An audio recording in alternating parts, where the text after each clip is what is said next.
warahmatullahi wabarakatuh. Pada hari ini saya ingin membuat perkongsian tentang diri saya.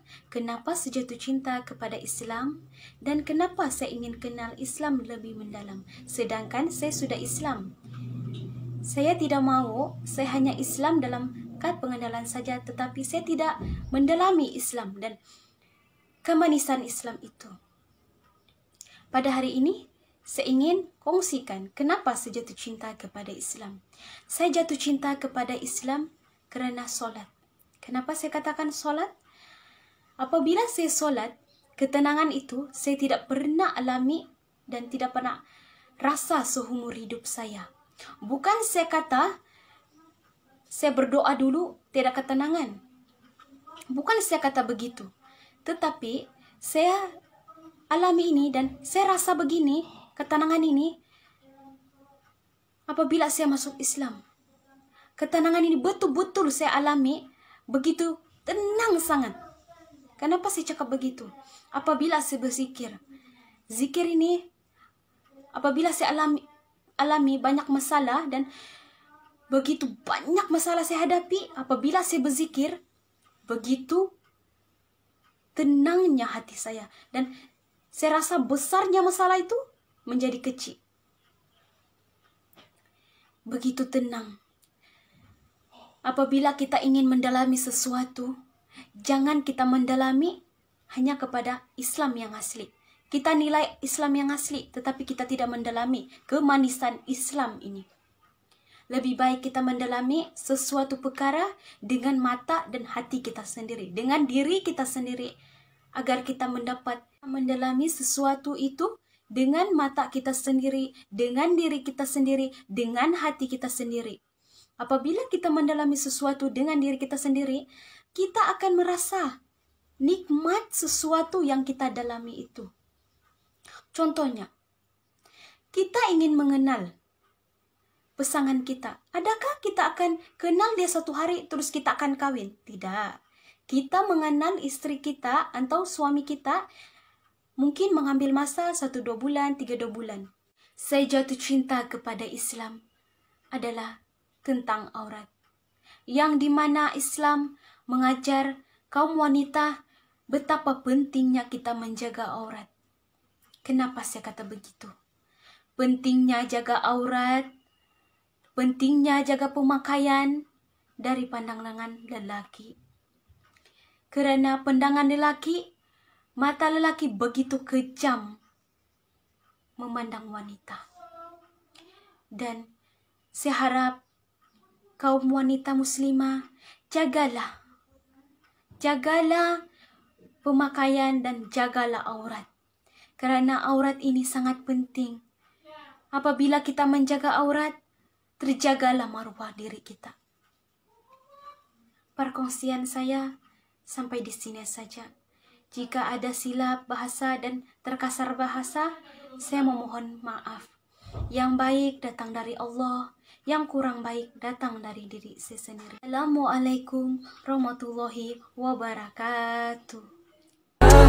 قلبي ناداك وتمنى تبقى انت ويايا يا بعد سنين. أعوذ بالله من الشيطان الرجيم. بسم الله الرحمن الرحيم. الحمد لله رب العالمين والصلاة والسلام على أشرف الأنبياء والمرسلين وعلى آله وصحبه أجمعين. اللهم صل على سيدنا محمد وعلى آل سيدنا محمد. أشهد أن لا إله إلا الله wa asyhadu anna Muhammadar Rasulullah. Aku bersaksi bahwa tiada Tuhan melainkan Allah dan Nabi Muhammad itu pesuruh Allah.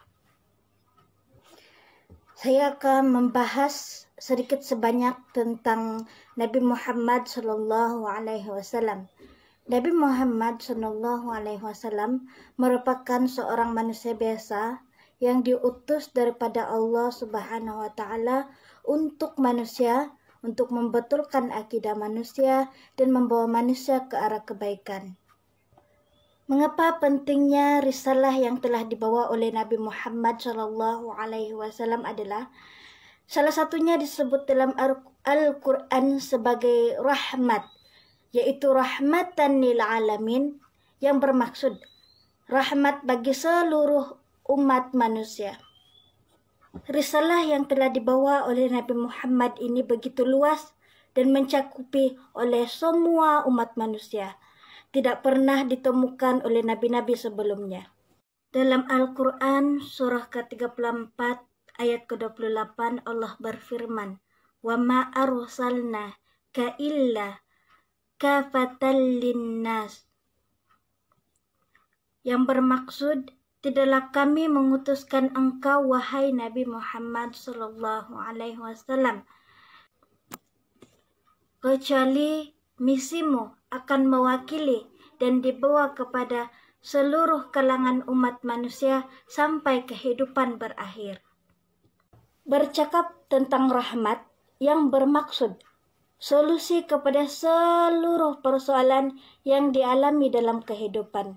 Contohnya, kita mempunyai masalah pribadi, masalah keluarga, masalah pekerjaan, masalah pejabat, apapun masalah, jika kita mengikuti tuntutan yang telah dibawa oleh Nabi Shallallahu Alaihi Wasallam, Muhammad Shallallahu Alaihi Wasallam, maka dia akan membawa kepada solusi segala apapun masalah yang kita alami. Al-Quran adalah kitab Allah yang bermukjizat, diturunkan kepada Nabi Muhammad Shallallahu Alaihi Wasallam melalui perantaraan malaikat Jibril. Membacanya adalah ibadah dan merupakan panduan hidup kepada seluruh manusia, tidak kira tua atau muda, miskin atau kaya. Intinya, Nabi ini hanya perantaraan Allah untuk membetulkan akidah manusia dan membawa manusia ke arah kebaikan. Nabi Muhammad ini bukan Tuhan, bukan Allah, tetapi hanya perantaraan Allah kepada manusia. Dalam Al-Quran surah Al-Ikhlas menyatakan tauhid yang sebenar yang bermaksud Qul huwallahu ahad. Katakanlah wahai Muhammad, Allah itu Esa, satu. Allahu samad, hanya Allah tempat meminta segala sesuatu. Lam yalid wa lam yulad, Allah tidak beranak dan tidak diperanakkan. Walam yakul lahu kufuwan ahad, dan tidak ada satupun yang setara dengannya.